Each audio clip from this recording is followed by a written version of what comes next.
Verrell Bramasta Ultah ke-26, kehadiran Natasha Wilona disorot, sebut semua akan indah pada waktunya. Verrell Bramasta baru saja merayakan ulang tahunnya yang ke-26 pada Minggu, tanggal 11 September tahun 2022.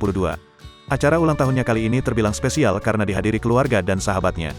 Ulang tahun Verrell Bramasta juga terlihat begitu meriah. Melalui media sosial, Verrell Bramasta membagikan potret-potret perayaan ulang tahunnya. Saat membagikan momen perayaan ulang tahun, tak sedikit warganet yang justru dibuat salah fokus dengan kehadiran Natasha Wilona. Seperti diketahui, mereka berdua sempat menjalin asmara. Namun, Natasha Wilona dan Verrell Bramasta resmi mengakhiri hubungannya. Meski sudah putus, dua selebriti ini masih berkomunikasi dengan baik hingga membuat penggemar berharap mereka kembali menjalin asmara. Dalam foto di unggahan terbaru milik Verrell, pemain sinetron Putri untuk Pangeran itu tampak memamerkan momen manis bersama Natasha Wilona. Bahkan, mereka mengabadikan momen tersebut dengan mengajak masing-masing keluarganya. Dalam momen itu terlihat ada kedua orang tua Verrell Bramasta, Ivan Fadila Sujoko dan Vena Melinda. Tak hanya itu, dalam foto juga terdapat ibunda dari Natasha Wilona, Teresia. Mereka tampil kompak dengan tersenyum ke arah kamera. Sontak, unggahan itu berhasil menarik perhatian warganet.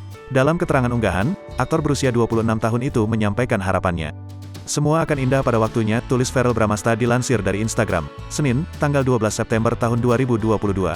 Kakak Atala Noval itu juga mengucap rasa syukur lantaran kini genap menginjak usia 26 tahun.